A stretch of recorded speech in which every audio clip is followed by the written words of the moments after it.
முன்னெடுத்து செல்லப்பட எல்லாம் வல்ல அல்லாஹ் தௌஃபீக் செய்வானாக.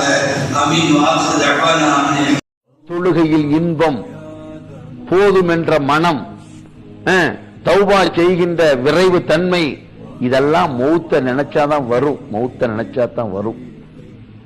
ஸல்லல்லாஹு எவ்வளவு அழகான டெக்னிக்கலா சொல்லி கொடுத்திருக்காங்க. அருமையான சகோதரர்களே, சகோதரிகளே, இன்ஷா அல்லாஹ் மரணத்தை நினைப்போமா? ஒரு நாள் மரணம் உண்டு, அது எந்த நாள் என்பது தெரியாது.